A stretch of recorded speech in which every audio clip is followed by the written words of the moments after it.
All right, we are officially live. Welcome, everyone that is joining us today. We're so excited to have you, and we're going to more formally kick off today's webinar in probably about 30 seconds or so.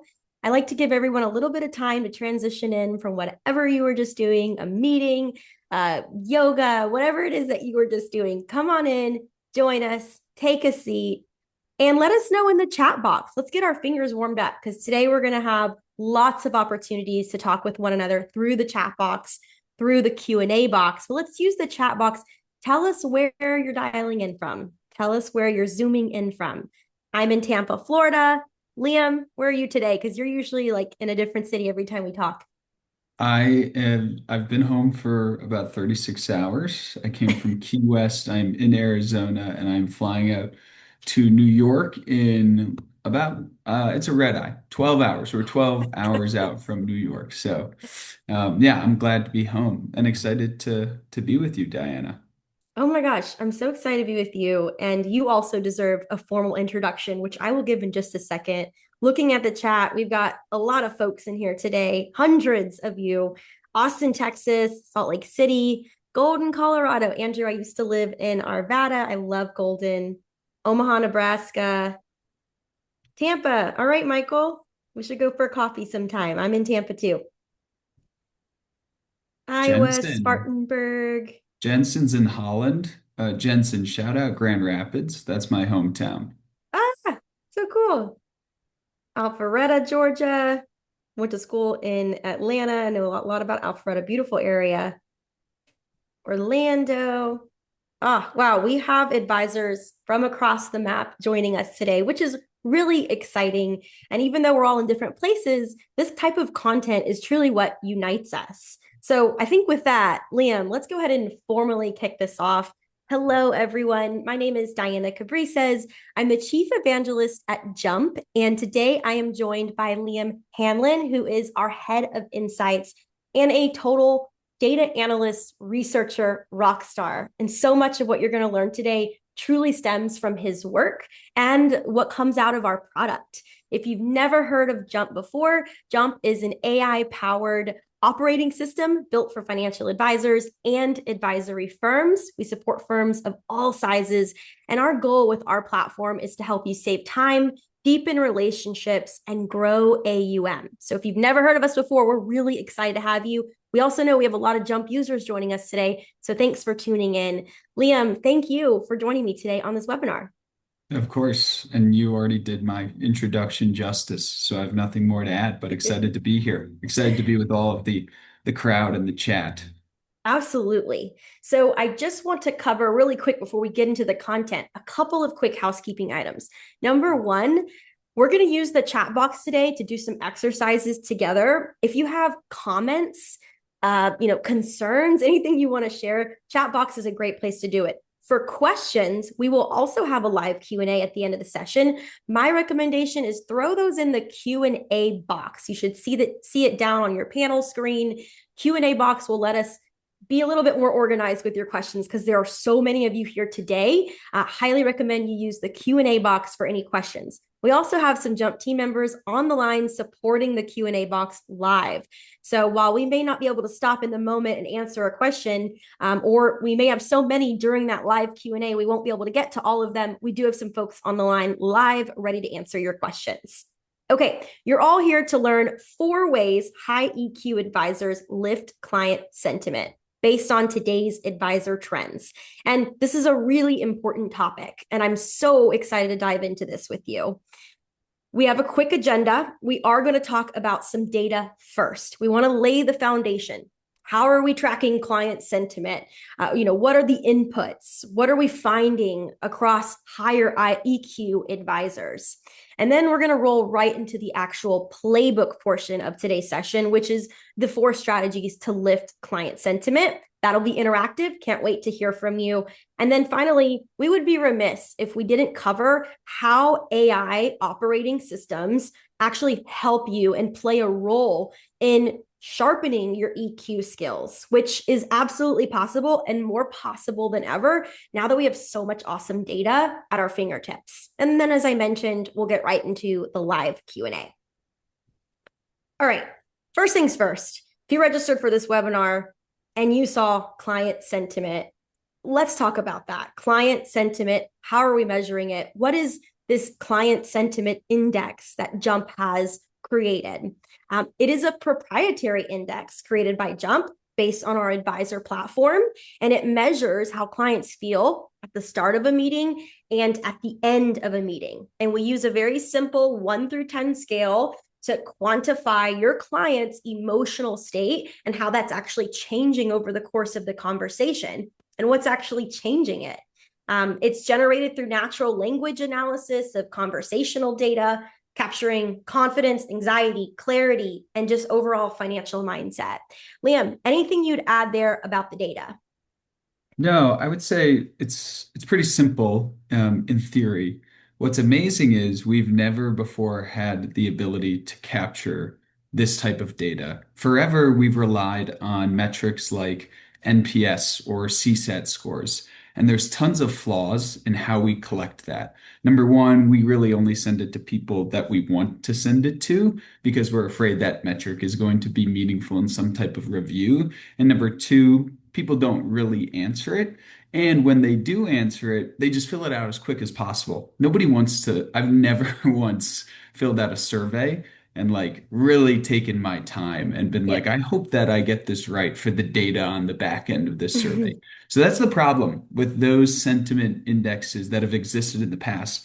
What's great about this one is it's not asking clients how they feel. It's interpreting based on what they say or do in the first 5 to 10 minutes of a conversation, how they actually feel, and the last 5 to 10 minutes of a conversation. It's letting the AI, an advanced LLM that's using natural language processing, interpret based on our scale. Is this person happy, sad, euphorically enthusiastic, or anything in between? So just really exciting.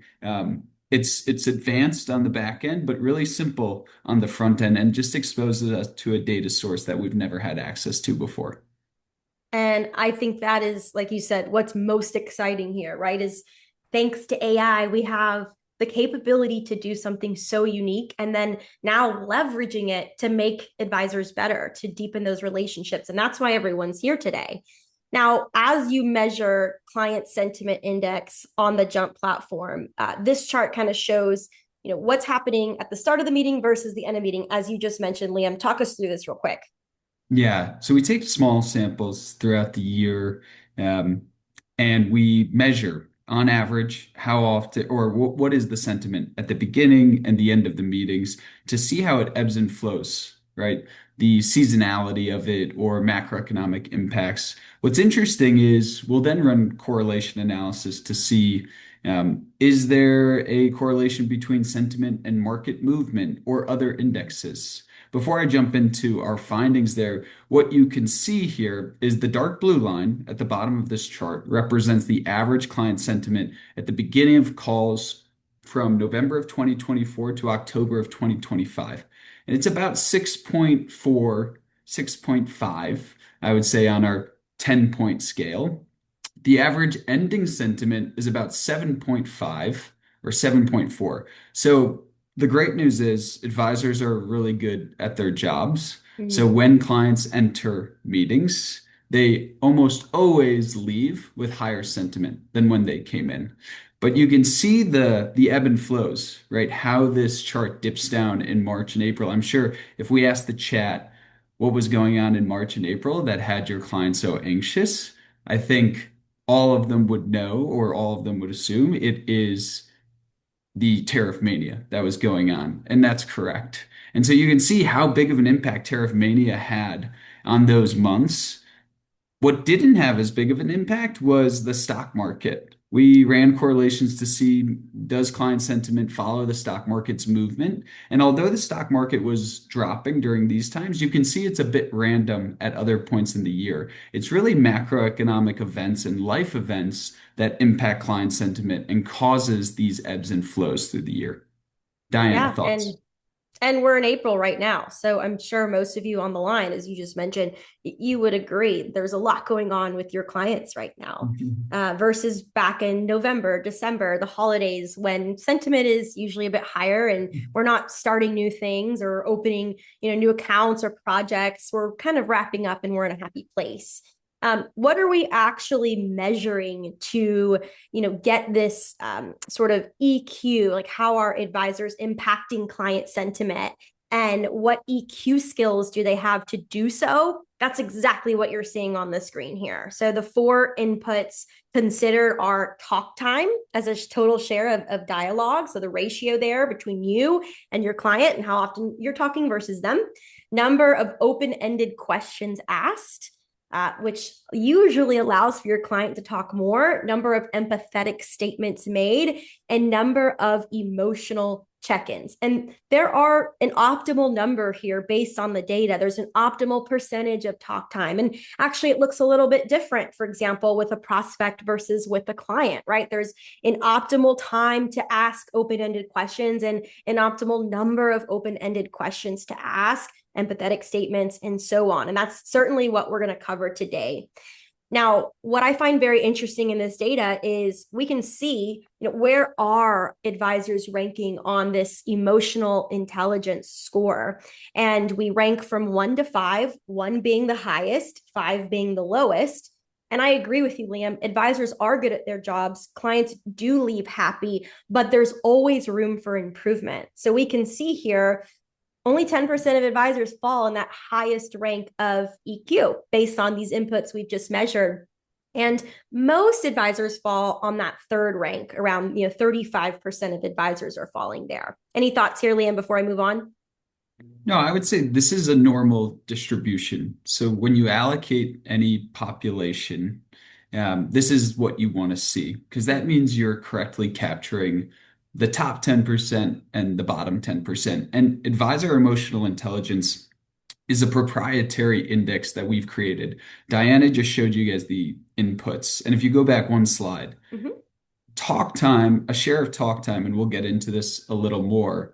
There is a green zone, an orange zone, a red zone of talk time, and it's based on context. Same with number of open questions asked, same with empathetic statements made. All of the data that we're talking about today is about just an annual client review meeting. So this isn't going to apply to prospecting meetings. Those will have different core green zone talk times or different number of open questions asked. We often see in prospecting meetings, advisors will ask up to 30 open questions, which almost never happens during an annual client review. It's more of a discussion. So, anyway, just to set the foundation and the basis of today's discussion, these are the inputs. We find optimal ranges of each of these inputs by doing advanced machine learning testing in the background. And then that's how we come up with the distribution on the next slide. And from that distribution, we can see there are 10%, 11% of advisors that perform those four inputs. They do the right talk time, the optimal number of open questions, the optimal number of empathetic statements, and the optimal number of emotional check-ins. That's what that 11% rank one represents. Go ahead, Diana. Just wanted to specify there. I'm really glad that you did because we've already had someone in the chat ask if we could talk more on the prospecting side of things. We will absolutely have a webinar on that focus in the future, so stay tuned for that. Let's look at a few more statistics and then we're going to run into the playbook section. So everybody get ready. I'm so excited for that. A little bit of data here. 48% of meetings include at least one client stated fear. This is important to understand. I'm sure it's also something you probably already totally know through your practice, right? Your clients come to a meeting, there's something that's bothering them. And there's some interesting data around how usually fears are clustered. But what this tells us is, hey, based on maybe the time of the year, what those fears are, maybe it's April versus November, there are things that I can do as a financial advisor to lift that client sentiment, to help my clients work through these fears, which is exactly what we're talking about today. And as Liam mentioned a moment ago, it's really those life events, not market events, that are shaping client sentiment. Liam, let's talk a little bit about what some of those life events might be. Any Yeah, examples? absolutely. So we track over 20 individual life events in Jump. So we're looking forward to the clients state that they were recently married, recently engaged, divorced, separated, so on and so forth. And you could imagine what those life events are.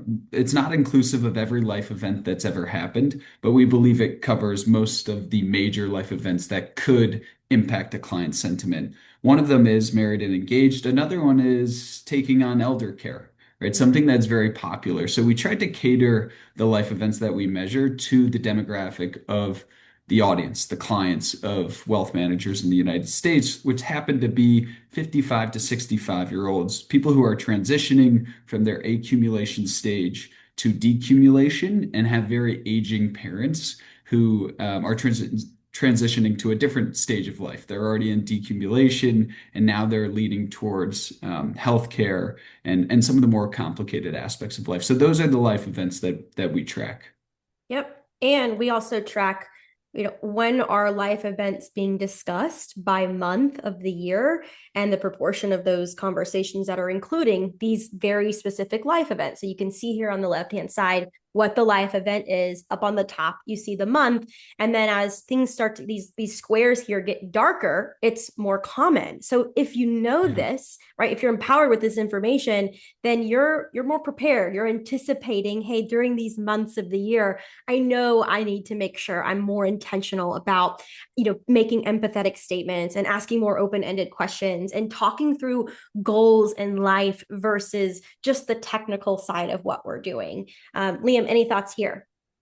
Yeah, a few. The first is always the most popular, experiencing a significant career change. And if you Mm-hmm. think through why, it's because a significant career change can be a promotion or a raise, right, within our taxonomy. And you talk to clients on an annual review, usually 1 to 2 times annually. So that's why about 15 to 16% of all meetings have a client stating that they had a significant career change. If you look at some of the rows that I highlighted, what's interesting here is there is really strong seasonal effects for a few life events that we looked at. Taking on elder care only happens in 4%. A client only states that it's happening in their life in 4% of all meetings last January. And in March, it was up to 8%. That's double the amount of instances. So there's some clear seasonality on when taking on elder care in the United States happens and when it's going to be brought up. And this is really important, as we'll get into, because this one life event is one that's associated with some of the lowest client sentiment that we've tracked. Receiving a major medical diagnosis, you'll see it's almost 9 to 10% the entire year, except for November and December, because nobody goes to the doctor and no doctor schedules a major medical diagnosis or procedure during those months. So it's just interesting. The moment you hit January, that's when clients are going to start coming in talking about those major medical procedures, and it will impact calls. These usually eat up, these two topics will eat up a great portion of the discussion between an advisor and a client. Hmm. And how are they impacting sentiment? We've got some data on this here as well. You can see the average sentiment at the start of the meeting versus where it's taking it here. Let's talk through this, Liam. Yeah, sure. So this is average starting client sentiment. And what we broke it down by is did the client say that they were experiencing a life event? So just look at the first row for a second. For any client that said they got engaged or married, our client sentiment index tagged the or identified the average of that group as 7.02, which is about zero point 0.6 higher than the average line of everybody. That average line is in red. So the average of everybody that we measured is 6.44. The average for just those clients that said they got engaged or married is 7.02. So there's an impact. There's a correlation. We can't say it's causal, but people who have recently got engaged or married are oftentimes more happy than those who have not.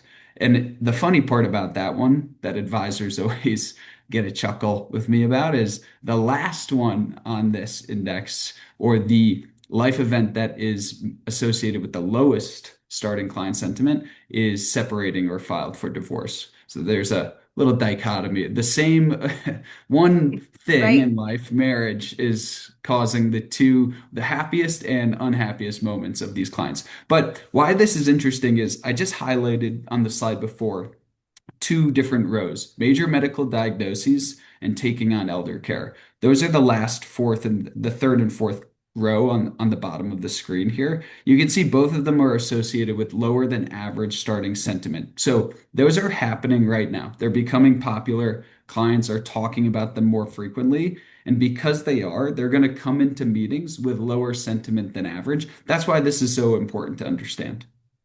Super important. And I think what I want to do with the next two slides is sort of wrap up this data. Let's get into the playbook, but sort of zoom out for a second. So knowing what you know now with this data and going back to something I mentioned earlier, how around 10% of advisors are making the biggest impact on client sentiment. And you know what those inputs are, the talk time, the empathetic statements. I think zooming out, as I mentioned, advisors with higher EQ, they're talking more about goals. They're talking more Mhm. about planning. They're talking more about life, relationships, and they're talking less about service, compliance, and market updates, right? That's where you start to get into the lower ranking advisors who are just so focused on the products and they're so focused on the market and they're so focused on the operational side of things. And it used to be that people really cared more about that, performance, but we've evolved as an industry and we've evolved as people and humans. And we know we want more holistic advice. We want more holistic service. So that's what we Sure. want to do today is we want to help you sort of rewire the way that you run meetings or maybe just fine tune the way that you run your meetings so that you can focus more on those things naturally and lift client sentiment naturally.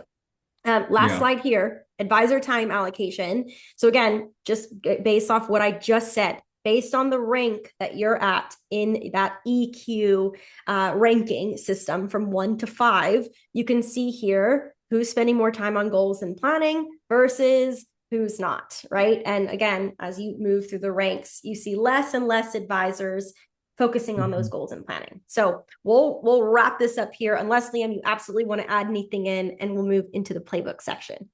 The one thing I'll mention is the ranking system that we've created isn't to say these advisors are good and these are bad. There Right. is a time and a place to have a high emotional intelligence. If your client is coming in euphorically enthusiastic, it's actually a great time to talk about investments. It's a great time to talk about reallocating portfolios because they're more susceptible to changes, right? They're more willing to accept those changes. We have Mm-hmm. other data that shows that's true. That statement is true that we can maybe share in the materials that we're distributing. I think today's session, I just want to lay this out before we jump into the playbook, is about we just showed you life events that are trending in these months based on seasonality. So we have a feeling that clients are going to be coming in with lower than average client sentiment. That's what makes what Diane is about to speak through so powerful. These are the tactics and techniques to try to reverse that trend, try to increase client sentiment in periods where we know it's going to be low. That's it, Diana. Yeah, that's wonderful. And the product acceptance and the data around that is also really exciting. But with 1 hour, we can't cover it all today. We will definitely have more webinars and content in the future, and we have reports that you can download as well. All right, let's move into the playbook.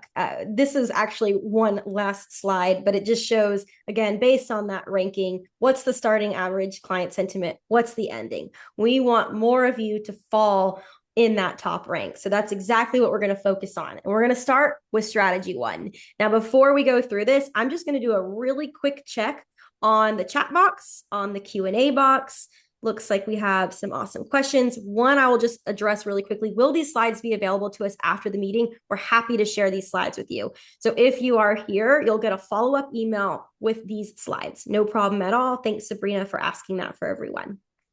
All right, then we'll return back to the other questions later. If they don't get answered by our team real time, we'll return back to them. Okay, Let's start with strategy number one. If you want to sharpen your EQ skills and lift client sentiment in your meetings, especially right now during this phase of, on average, lower client sentiment at the start of a meeting, the first thing you can do is balance your talk time.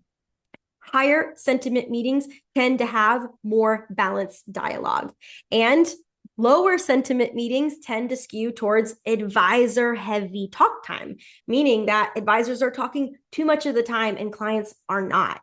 And we actually have some really interesting data on this. Of course, we love data here at Jump on who spends more time talking, advisors or clients. And this was a survey sent out to advisors, and we compared it with our data based on conversation, natural language conversation, and analyzation. And what have we found? Most advisors say that clients spend more time talking. But what the data shows is that advisors spend more time talking. Now, Liam, I know we said it earlier, there's a certain balance that is appropriate for client meetings, and there's a certain balance that's appropriate for prospect meetings. Yeah. More or less, we would probably say our balance for advisor client meetings is going to be anywhere between, I think you said, don't want to talk more than 75%. That's right. So it's a common misconception that talking more immediately hurts client sentiment or makes you a worse advisor, which isn't true because advisors are paid to give advice and guidance. So that comes with a lot of talking.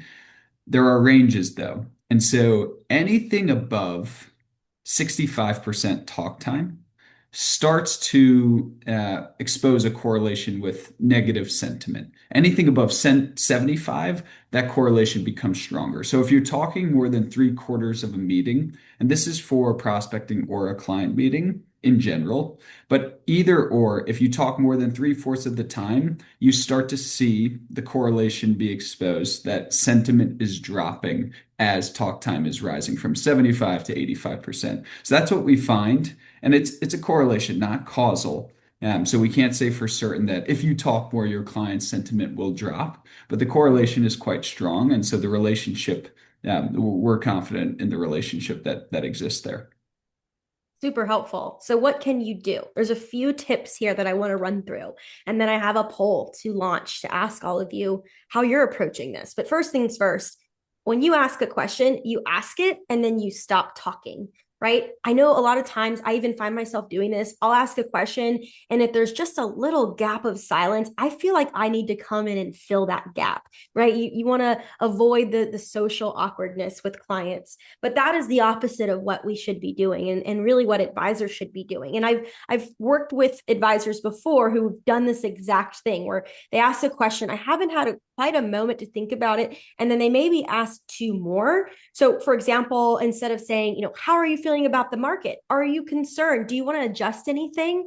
That was a lot to take in, right? Instead, you could try something like, how are you feeling about the market right now? And then just pause. A pause is incredibly important and it's very powerful. So ask, then stop talking. Don't feel the need to always fill space. Number two, let the second sentence come out. So the real insight often comes after the first response, meaning if you ask that first question and then there's a response, it's okay to go deeper on that question. The third, resist the urge to stack your questions. I kind of just mentioned this one a moment ago, right? One question at a time, pause, one expansion. And then finally, if you feel you're dominating the convo, if you hear yourself just talking, that's your sign to pause. And look, we're all guilty of it. I'm guilty of it too. But that is your sign. Take a pause, come up for a breath of air, even if it means there's that blank space, because more than likely, it's actually going to allow your clients to think about a question that they might have or ask the question that's probably been on their brain since you were talking 5 minutes ago, but they haven't had that moment to jump in and ask. So just being mindful of, again, how much you're talking, how you're stacking questions, right? And what you're asking, and then letting it have an actual pause behind it, that powerful pause. If there's anything you remember here, it's powerful pause. All right, we're going to launch a poll because we are very curious. because technology is changing so quickly in this industry. And we actually have the opportunity to do this now. But I'm curious, who's in our audience today? And have you ever measured your talk time in client meetings? So in just a moment, you'll actually see a poll pop up on the screen. Our team is going to launch it here for you. And you can choose yes, no, or hey, I didn't even know that this was possible. We'll give it about 30 seconds and then we'll share back the results with everyone in the audience. And we'll take a powerful pause too.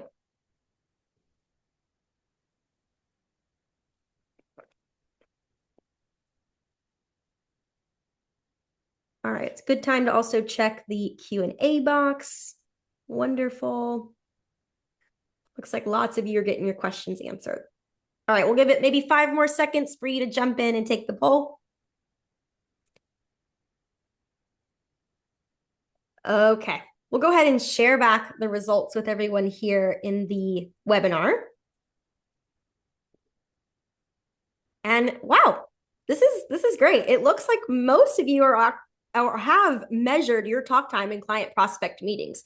And I would assume you're using technology to do so. But if I'm not correct, feel free to jump in the chat box. Let us know what you're doing to actually accurately measure this talk time. I know we also have a lot of Jump users on the platform. So you might be using Jump to measure your talk time, which is one of the huge benefits of a platform like Jump. But 33% of you are not measuring it at all. And then 20% of you didn't even know that this was possible. And yes, this is possible. And this is the beauty of technology. Diana, can I jump in for a second? Please. There's a few messages in the chat and in the Q&A asking if you can see your emotional intelligence rank. Right now, live on Jump today, you cannot, but in our next production merge, you will be able to. So it's something that we are working on because we've seen not just these questions in this Q&A in this chat, but the demand from our users to be able to see this. So we are making it available. I would expect it to come in the next month, but tentatively, let me get back to you guys when we circulate materials on a timeline that is more accurate. Thanks to everybody for the questions there. And it's a great question. If you want to leverage technology and you want to get the most out of it. And I love that you guys are all so interested in understanding yourself, right? That self-discovery and self-improvement. That's why we're all here. All right, we're going to move on to strategy number 2. Ask more open-ended questions. There's a couple of plays here. The first is sort of a rule. It's called the no, yes, no rule. So the premise here is if your question can be answered in one word with a yes or a no, it's probably best that you rework it. Again, this doesn't apply to all questions. If it's a simple technical question about, is this account available for me to move funds into, right? That's a yes, no question. But outside of that, in your planning conversations, in your life and relationship conversations, that's where you want to follow this. So again, if it can be answered in one word, you want to rework that question. But I have some examples for you. Let me see here just to make sure I have them pulled up on my screen. Okay. So instead of, are you comfortable with your plan? Right? Because I could easily just say, sure. Try what feels most uncertain about your plan right now, or what feels strongest about your plan right now, depending on what you're vibing from your clients. That allows me to come in and actually say more than just yes or no, and actually reflect on the question that you're asking me and talk through my answer. That's also going to balance the talk time ratio, as we talked about. What you'll find is all these strategies, they really start to run together. The second is start sentences accordingly. So using what, how, tell me about, for example, is a great way to structure a sentence so that it is going to elicit a more open-ended response versus a yes-no response. The third is use follow-ups that expand, such as say more about that, or what's driving that. And that connects to the fourth play here, which is go a level deeper than feels natural. Even if it feels too deep or unnatural, it likely isn't. For example, if you ask a question about how they're feeling about their plan right now, and you follow up with another question, and you go on and follow up with another question, you might think, gosh, I really probably should lay this down. This is enough. but you would be surprised, right? You always want to go a little bit deeper than what feels natural to you, because actually what feels natural to us is sort of just getting a question answered and then moving on to the next thing. But what's better is to actually go deeper on that one topic, that one point, and that's going to continue to elicit those open-ended responses. You're going to learn more about your clients, more than you thought. You're going to lift that client sentiment. You're going to balance that talk time ratio.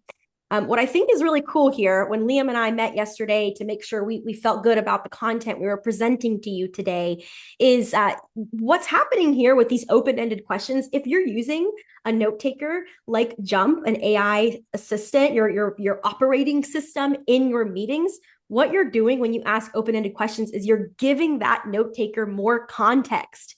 You are creating a profile around this client, and it is feeding it right into Jump or whatever tool that you use. And then it's going to continue to give you stronger insights about that client relationship, so you can continue to lift client sentiment. This is so important, and often something we don't really think about, because we were, in the past used to the CRM and just taking a bunch of notes and writing out whatever we thought we should write out, and maybe highlighting a word or two or something that came up in our conversation. You don't have to do any of that anymore. Tools like Jump already do it for you. Now what you can do is just learn to give it more context so it can help you be that better advisor. Okay, we have an exercise here. I am curious and I want to hear from all of you. So we're going to use the chat box here. But what I would like to hear from you on is type one open-ended question in the chat. Maybe it's one that you often ask your clients. Maybe it's something that every single client meeting, you're asking this open-ended question. Or maybe you're thinking right now, gosh, do I ask enough open-ended questions? And think back to the plays I just shared with you and taught you, and create your first open-ended question. All right, let's see what we got in the chat here, Liam. Kim, I like this one because it really is for prospects or clients. What is your motivation for booking your meeting today? Boom. Logan, what does your dream retirement look like? Brett, I like this one a lot. What are you most excited about over the next few weeks? Let's see. Michael, I really like this one too. What can I do to be the best advisor for you and your family?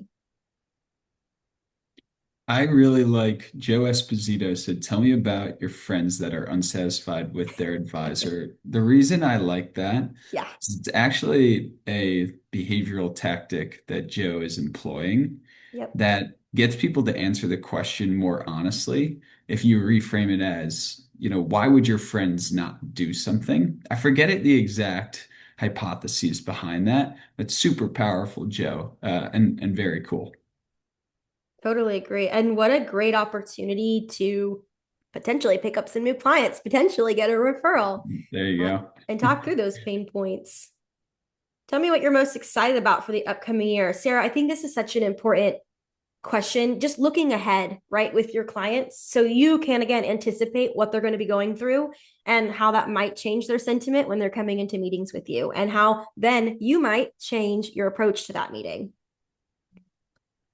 What led you to reach out to a financial advisor and why now? Thanks, Al. Nice to see you in the chat, by the way. I love when I get to see friends in the chat. How did you see your parents relating to money? How do you think it affects you today? Woof, that's a deep one, Grant. And that's getting really into that, behavioral side of money, which is so very important. Okay, there's so many good questions in here. I'm impressed. I knew that I would be, but it's really cool to get this live. And I feel like I should go back and just screenshot all these because they're just so good. I'm like, my husband is a financial advisor. He's upstairs working right now, probably on a client meeting. And I'll go take the screenshot to him like, hey, these are questions you should be asking. What does money mean to you? Yeah. And that's a hard one to answer, Jordan. So I would even encourage, a pause and then another deeper question there, because sometimes when you're asked a question like that, you don't really totally know how to answer it, at least in my experience. Okay, this has been wonderful. Thank you, everyone, for participating in this. We're going to move on to strategy number 3, and this one is make empathy statements. So make empathy statements, playbook tips, simple formula, and this one really is that simple. Starting your sentences, your responses to "it sounds like," plus the feeling and maybe some context of what your clients are experiencing is really powerful. For example, if your client says, I'm worried about making the wrong decision, then you can say something like, it sounds like there's a lot of pressure, that's the feeling, to get this right. And that's the context, because they are worried about making that wrong decision. And I've got some other examples here in just a second. Labeling the emotion is great. And I just sort of did that.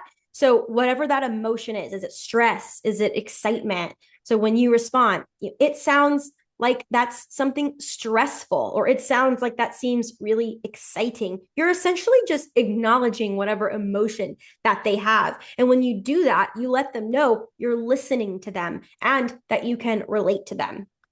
Reflect, don't fix just yet. So sometimes we want to immediately come in and respond with a solution, especially as experts like you are. You already know when someone's telling you they have some complicated, tax problem or complicated executive compensation package, you already know exactly what to do. And you're so excited to just jump in and start by giving them solutions. Well, let's set up this account and then we're going to move the funds. And here will be our, Roth conversion strategy. But we don't need to jump right in. Again, pause, acknowledge, ask open-ended questions, and use this formula to really label the emotion that they're feeling, whether negative or positive.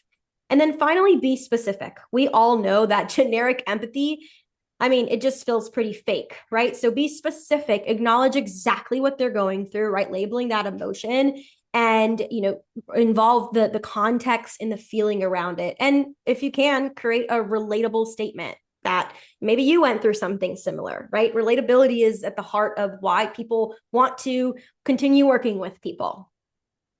Okay, so here's some example statements that you could think about. How should we respond to this with an empathetic statement? The first, and you've probably heard some of these before, I just don't want to become a burden to my kids. Makes sense. I know the plan makes sense. I'm just nervous about what could happen next. Or this is a big decision. I just don't want to regret it later. Retirement feels exciting, but also kind of scary, if I'm being honest. I'm sure you're already thinking through how you might respond or how you do respond to statements like this. And that's exactly what I want to do next. Is I truly want to hear from you, but let's kind of run through some of these. So I just don't want to become a burden to my kids. It sounds like staying independent and not putting that pressure on your kids really matters to you. There we go. It sounds like feeling context. The second one I've bolded for a purpose. We're actually going to skip it here. We're going to return back to it in a second. The third, this is a big decision. I just don't want to regret it later. It seems like making the right decision here feels really important to you, and you want to feel confident in it. Bam. Those are two labeled emotions. And the fourth one, retirement feels exciting, but also kind of scary, if I'm being honest. It sounds like there's a mix of excitement and uncertainty about this next chapter. It's as simple as that. So I would love to hear from you guys in the chat. We'll go ahead and type in the chat your response. If a client comes to you and says, I know the plan makes sense, I'm just nervous about what could happen next, how would you respond to that?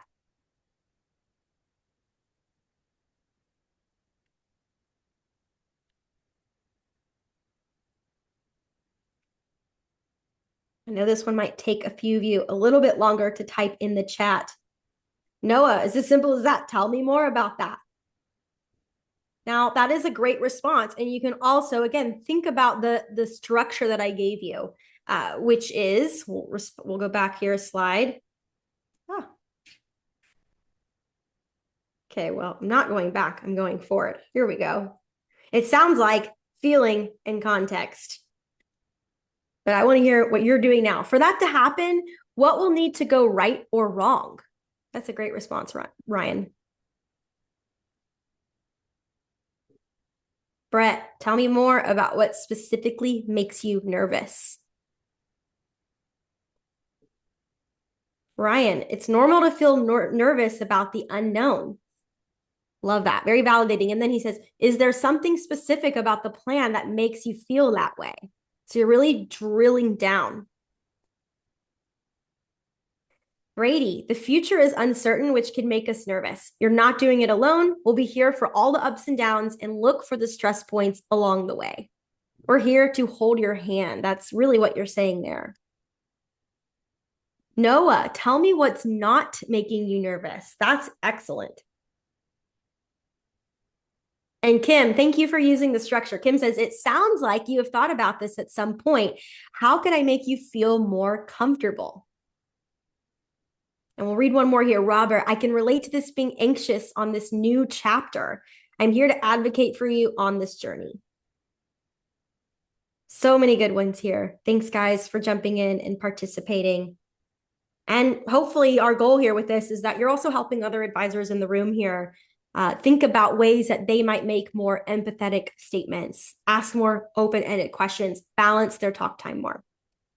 All right, let's move into our last strategy before we give you a quick preview of how this all is supported through technology, how technology can support you through this, can really raise these insights for you, can teach you more, can create more self-awareness and help you sharpen your EQ skills. Strategy 4 is add emotional check-ins. And there's a certain time and place where they probably make the most sense. We're going to cover that here in a second. But let's go to the plays. Number 1, those trigger moments. There are trigger moments for when emotional check-ins do make the most sense. Also, beyond these trigger moments, you emotionally check in whenever you feel it makes the most sense. But the first is after delivering advice, and then after discussing risk, and then before moving on to another segment, if you will, of your meeting. Those are great times for emotional check-ins. Shift from financial questions to life questions. This is truly what I mean when I say add the emotional check-in. Instead of only focusing on those financial questions, and making that meeting so focused around the plan and, well, what's happening here? Well, tell me more about this income source, which naturally we have to ask those questions regardless, but you start to get more into those life questions. And somebody already put one of these in the chat. My example here is, what does this next chapter look like for you? At Normalize Honesty, I think it's so important to allow your clients to be honest with how they're feeling about whatever it is they're discussing about that life event. They can be super honest with you. It's a place of safety for the both of you. Or maybe it's something how they're feeling about the plan. Maybe it's causing them some anxiety, but they're too afraid to tell you because they don't want to let you down because you've worked so hard on creating this plan for them. But you actually should be proactive in normalizing that you want them to be honest with you. You don't want them later to come back in 6 months and say, you know what, you're not the advisor for me, because they didn't actually have that moment to share that with you before. And then always re-anchor before moving forward. So don't move on to that next segment of your meeting, whatever it is on that agenda point list, until you know where they are emotionally, which really goes back to that first box here of checking in on trigger moments. All right, I made a note here of thinking back to life events that are trending right now. So Liam, we're in April, right? We're in the thick of where all of these different life events are happening at once, and that client sentiment at the beginning of the meeting is often lower, right? So what are advisors needing to do here in order to be prepared for that? I mean, awareness is the first thing, and everybody on this call is now more aware than they were before. Knowing that somebody will come in with an elder care situation. Sure, as an advisor, I'm sure you've dealt with that 50, 100 or more times, but it can take you by surprise when you're getting on the call to discuss somebody's financial plan, and all of a sudden they want to deep dive into, a personal life event that's happening. That is the job. It's just, I think anybody would say it's better to be prepared than to have a curveball. So this will just give you an idea of these life events are trending, and so I should be more prepared in these months than maybe other months of the year to have these conversations. And the second is to follow the playbook of everything that you've discussed. Listen, ask open questions, get them talking. Your note taker, your AI beating operating system is your best friend. The more you can get the client talking, the more robust that profile on that client is, the more the system is learning about it and therefore can teach you about the client in the future. So I think all of this is just spot on, Diana. Yeah. Now, an example for those of you who are thinking, all right, well, what's a good way to add that emotional check-in? They can be questions, right? They can be statements. But from a question standpoint, instead of asking any questions as you finish reviewing one page of the financial plan or one portion of the financial plan, you could say something like, how are you feeling about the direction of this plan so far? You literally have the word feeling in that question, and that ties right into their emotional state of being in that moment. All right, so type in the chat. This is our last exercise. I'd love to hear from you, especially if you haven't participated. What's a question you ask to check in with your clients emotionally? How are you making sure you always ask that question? So I just asked two questions. Let's stick back to the first. What's a question you ask to check in with clients emotionally? Feel free to drop this one in the chat. And we're almost moving into our live Q&A here. So if you have questions you're thinking about, feel free to drop it in the Q&A box. It might have already been dropped. You might have already gotten it answered, but we'll definitely make time at the end to review any outstanding questions.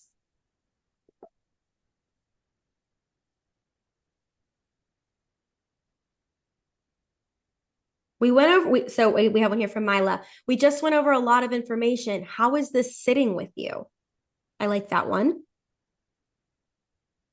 Emily, what part of your finances keeps you up at night? That's such a perfect tie between the financial and the life side in one question. Great question. Brett, how are you feeling about what we have discussed? What are you most excited about? Glenn had one, does that make sense? And Glenn, I think that is a strong question. I think there's opportunity to make it even stronger. Sometimes when we hear, does that make sense? We might think, okay, well, yes, it makes sense to me, right? I'm a logical person. I'm a smart person, right? So again, strong question, but maybe even thinking like more, how does this make you feel? And is this the right direction? Are we headed in the right direction with this based on what you were wanting? Just another way to maybe phrase that. How are you feeling about everything we've talked through so far? During their holidays, we ask about their favorite family traditions, recipes, events. Love that. Such a great way to emotionally check in with your clients. It's the holidays, it's family. Those are all very emotional topics. Are the plans we discuss coordinating with your wishes and future outlook? Wonderful. And I'll read one more here. Chris, what have we talked about today that would make you not want to move forward? That's a great question. I mean, that's a good sales question as well. Again, from a prospecting standpoint, but also with the client, right? Are they on board? Are they on that roller coaster, if you will? Maybe not the best example, but are they on the boat with you to smooth sail through the plan? That's a better one. All right, there's so many good ones. If you haven't looked at the chat box yet, and you're here and you're an advisor and you're trying to come up with better emotional questions to create emotional check-ins in your meetings, check out the chat box. There's some really good questions in here. Okay, we have reached the end of the plays in our playbook. I hope that those were helpful to you. I also hope that the data we presented today was helpful for you as well. What I want to do now with the next 8 minutes that we have together, take a few minutes to share with you how technology can support everything that we just talked to, can support the EQ, can support you sharpening those skills, can support the data that you're getting on your clients and your prospects and your conversations. And there's no better way to do that than to show you our platform, Jump, and more specifically, a part of our platform called Grow, where all of these insights are available to you. So Liam's actually going to walk through real quick. Maybe Liam will take just 2 to 3 minutes, and then we'll wrap up with Q&A. Yeah, super quick. I think most of the questions in the chat today were, can I see this in Jump?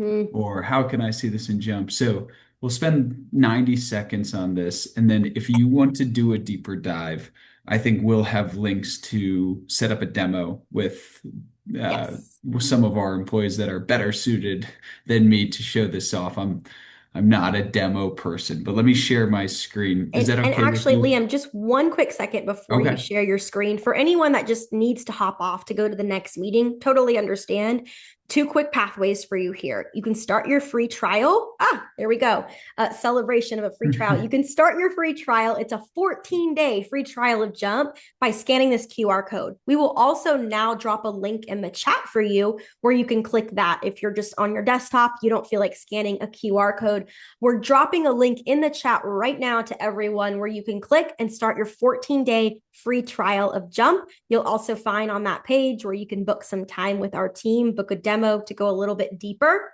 And then the second thing here before we get into the platform is if you're already using Jump and you want to learn more about Grow, I know we have to go through it in a second. This is another QR code for you. Again, if you're using Jump and you want to learn more about Grow, the portion of our platform that really supports the insights, the playbooks, the scorecards, the signals, all the things Liam is about to share with you, here's a QR code. And again, we'll drop a link in the chat for you right now. All right, Liam, all you. Okay, I'm going to take over screen share Okay. if that's okay. Yeah. And I will share my screen. So if you're a Jump user, this should look somewhat familiar. I'm in our Ted Lasso demo account here. You can see you'll usually launch on the homepage and see some of your past meetings. And on this left-hand side, there's a persistent global navigation.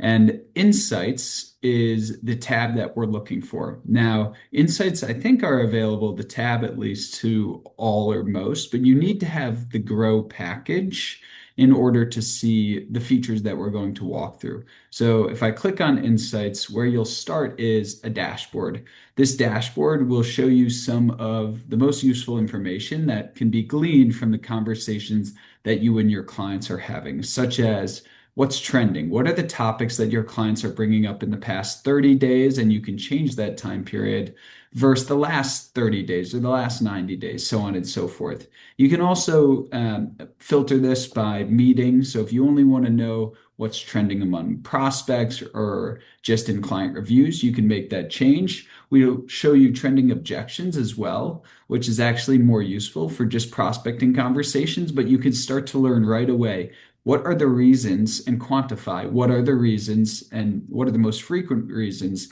prospects are saying no to becoming clients.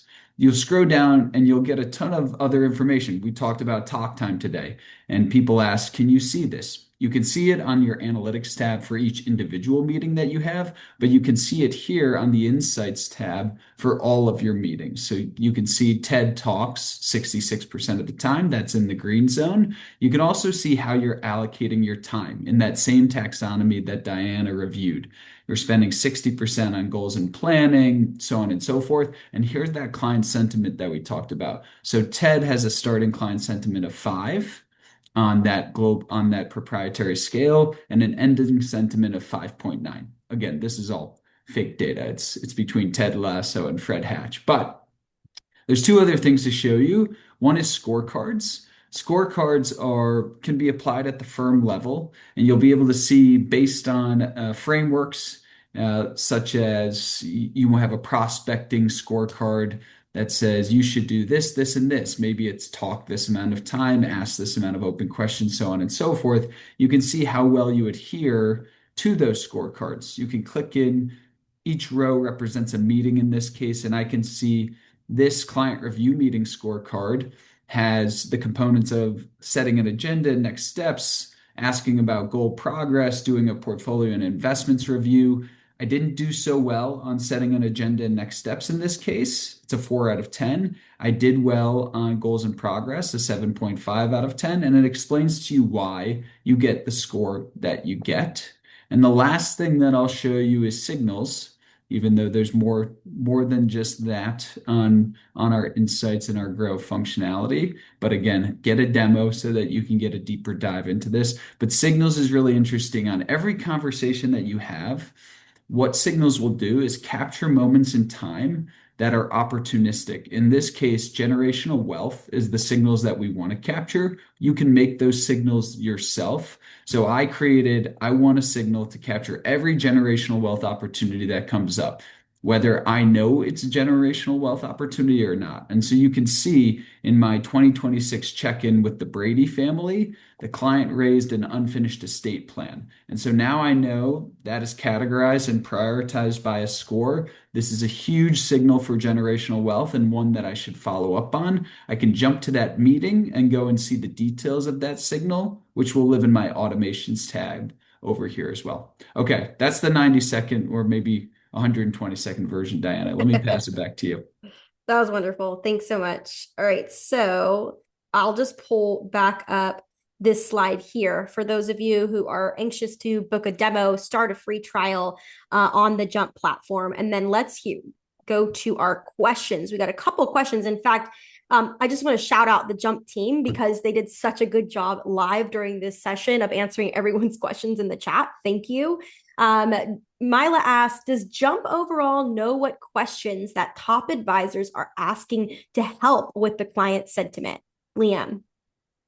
Yes, in very particular cases. Now, we work with firms to reveal this type of information because it requires analyzing the language that's used in conversations. So we have partner firms where we identify what their advisors are saying, but reach out to us. We'd love to learn about your needs, your firm needs. We can do this type of analysis for you on a personal level as well. And we may end up publishing something soon with a partner firm of ours that's related to this question. So please reach out and I'd love to talk with you and learn from you guys. We get our best ideas from advisors. We are only as good as the questions and creativities that advisors have. Otherwise, we'd have no idea what to ask.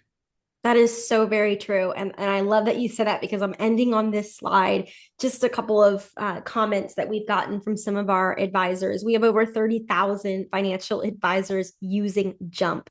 And there's a reason that we have grown to that number and to that market share and to those partnerships with financial advisors and firms, because this is truly, if I can actually use the word, a game-changing platform and a game-changing tool for financial advisor firms. I don't use that word lightly because I think it's misused and I think it's overused. But when I first saw Jump in action, that was my response. It was like, wow, okay, this really actually is game-changing. So it looks like there's maybe one more question in the chat from Jordan. How do we go and sign up for the growth plan if we're already a Jump user? I know we're over time. It looks like Brittany is typing that answer. But Liam, do you have any insight on this? Just because I know we want to go ahead and wrap up the webinar. You just book a demo and they'll get you hooked up. Perfect. Easy as Is there a that. good email address we can share with the audience today? I think so. I believe maybe our marketing team or our representatives that are on can share that. There we It's go. as simple as hello at Jump App, and Yep. then just ask for the Grow product. You'll be funneled to the right person right away. We are eager to talk to you, so that shouldn't take long at all. Yes. So two quick links in the chat. There's a link to actually just go ahead and book that demo. It's jump.ai/demo. So if you know, I just want to go ahead and book a demo, I have more questions versus starting with that free trial, feel free to use that link. And then the last one is the email, hello@jumpapp.com. So we've given you at least 3 different pathways here to connect with us. And we're over time. So I'm going to go ahead and wrap it up and just say big thank you again to Liam for joining me today, for all of your research. It's incredible to see, to the team here on Jump who's helped us with the chat, to all of you advisors who spent the hour with us. Over anything else you could be doing right now, you decided to be here. That means a lot to us. Thanks for all the love in the chat right now and in the Q&A box. We have really enjoyed speaking with you. Please be on the lookout for our next webinar. We will be doing webinars every single month moving forward, and we're so excited to bring more insights and plays for you all to become better financial advisors. Thank you all so much. Have a great rest of your day. Thanks, guys.